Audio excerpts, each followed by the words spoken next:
Well, first let's go across to the Congress party's Khushbu, who joins us from Chennai tonight, Nalin Kohli of the BJP joining us from Delhi this evening, Pawan Verma, Rajya Sabha MP of the JDU with us. Let me ask Mr. Verma first. Mr. Verma, as a member of parliament, when you see, for instance, fellow MPs today, Ramesh Bhiduri of the BJP, for instance, is getting a lot of flack. Fellow women MPs have been complaining and talking about his crass remarks.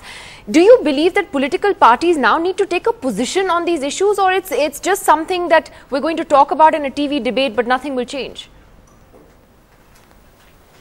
No, I am absolutely clear that any form of sexism on the part of MPs is unacceptable. It's not a debatable issue, and people should use their words carefully. Even if there was no intent, the form should be such that it should not provide offence. This is a given. This is a given, Nidhi. All right. So you're saying there's clearly no debate as far as this issue is concerned. Khushbu, let me ask you though that today there is so much attention that is being paid, for instance, to Somnath Bharti's comments, also to Ramesh Bhiduri's comments. But would you today, as a spokesperson of the Congress, also condemn what Gurudas Kamat said about Smriti Irani only recently? Yes, definitely we condemn that. Nothing which is against the women or a sexism remark or which is going to show a woman in a derogatory manner is not acceptable by the party.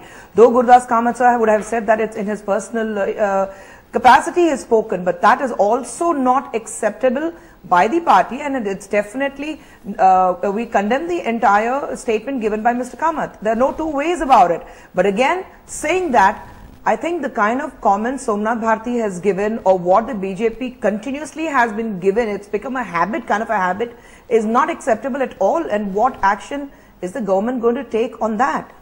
No, but why is it unique to, firstly, it's not unique to the BJP or the AAP. Sanjay Nirupam also made comments about Smriti Irani. That's a case that's going on separately. In fact, what Gurudas Kamat said, yes, it was actually far more offensive. Even Renuka Chaudhary ji had condemned that. No, so but even in Gurudas Kamat's case, even Sanjay Nirupam, it went beyond the... Yeah, I'm here as a national spokesperson saying that it's condemned. No, but if you want the BJP to take action against Ramesh Bhiduri, for instance, or others, why shouldn't the Congress act against somebody like Gurudas Kamat for his comments? Because his comments were actually very offensive. There are very few. And a lot of innuendo in those. I accept that very few cases in Congress where people have gone off the context and made these derogatory comments about the women.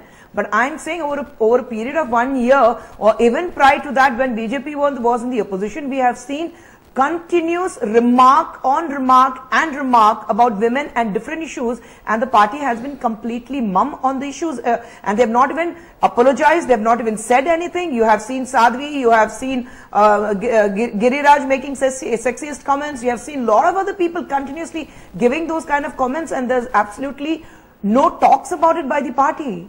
So why shouldn't the Congress act against Gurudas Kamat for his comments? I'll come to the BJP. No, we will act. We have just said, we have said today I'm here as a national spokesperson for Congress, and I say that we definitely condemn the kind of statement given by Mr. Gurudas Kamat. Of course, Smriti Irani is the HRD ministry, and how she has come up, she has struggled, she has worked hard, and I don't have qualms if somebody says that you were working as an extra somewhere, because I have worked my hard way up, and that's the same case with Smriti Irani. We might be in opposition parties, but I definitely appreciate Smriti Irani for the kind of post she has reached today. But these comments are commendable, but at the same time, we have the guts to say that our people are going wrong and we are going to correct that. But that is also not happening on behalf of BJP. All right. So, Nalin, I'll take that to you. Is the BJP doing enough? Someone like Ramesh Bhiduri, actually women MPs say that he's a repeat offender. He says a lot of offensive things many times. Well, Nidhi, I'm with all due respect. I think this is a speculative discussion on Mr. Bhiduri. You should have perhaps considered even playing out what his point of view was after that. We have. There is no, you haven't. I haven't heard it on the program so far. No, we have. He has his pointed bite is out, in the story.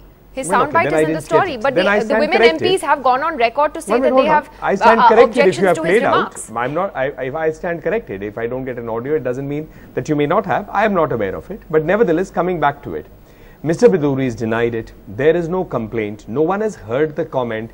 The MPs concerned have not even deemed it fit to give a complaint. And you are condemning him along with Mr. Somnath Bharti, whose comments are in public domain and on which there can be no question of condemnation. So therefore, I'm finding it no. Firstly, the MPs concerned have taken it up with the Speaker. But they have not even filed a formal complaint. One second, but they have taken it up with the Speaker in an informal capacity. Well, so exactly. It's not like they haven't exactly complained. What I'm coming to. And that's why you don't need to be, I mean, I'm making my point very clearly.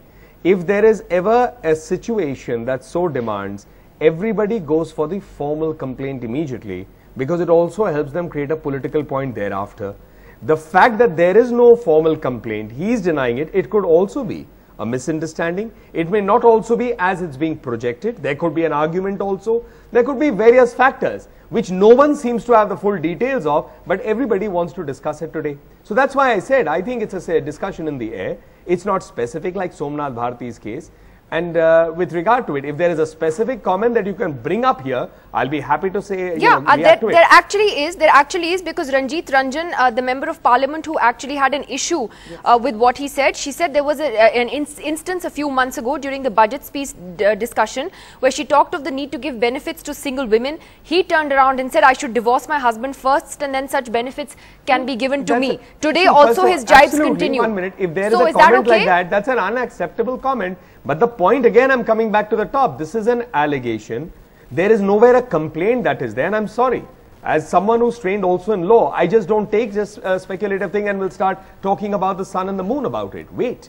You have to show something. Like Somnath Bharti's case is out there on record. The now let's MP get back to the is on substance record. of what you're saying. Nalin, the MP Ranjit Ranjan is on record. Of course, so is Mr. Bhiduri on record. That's exactly what I'm saying. His comments no one seems to have heard. An informal complaint has been made. If it were a formal complaint, it would be in writing. That comment would have been put onto there, and then a debate could have been taken further. Now let's stop for a minute and come back to the more important issue, that is the larger issue.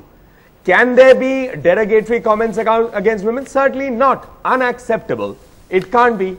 Number two, there shouldn't be derogatory comments on a personal basis against anybody else. Yes, tempers can be high in political situations, social situations, but that doesn't mean we need to lose our civility. So there is a common thread that joins everyone on that civilized discourse. The second part, yeah. and I'm happy to quote many examples. They'll be embarrassing to everyone who's there. Now, if to say that parties think on those lines, unless parties repeatedly show a number of members behaving in the same way, enunciating the same thought, I think it becomes unfair to drag the party fully. Those responsibilities tend to, of inaccurate comments, stick to the individual members. My final and last comment is that we need to also bear in mind, in the country that we live in, with the kind of social language, a whole set of variety and diversity, sometimes communication issues are there too. What may sound rude, and I'm not justifying any case, I'm just pointing it out as an example. What may seem rude from one's perspective may not be rude necessarily in the mind of the person who's communicating so. Which may have, kya ho raha bhai?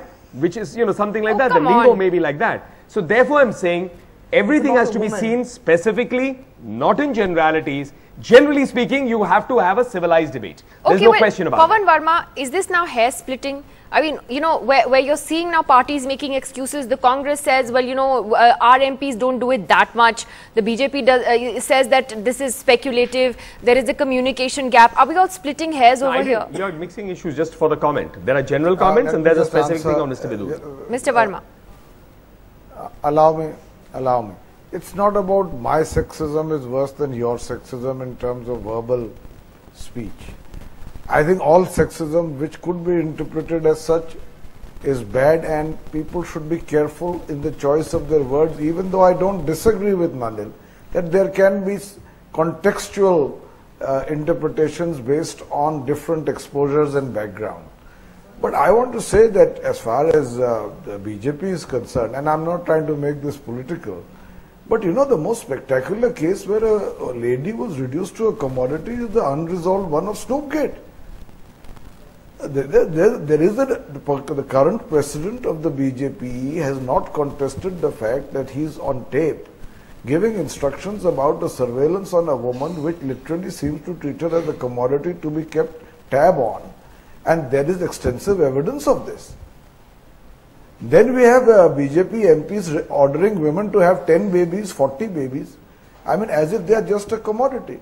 So I'm just saying that everything is not about context. There are some things which require that degree of restraint in my view.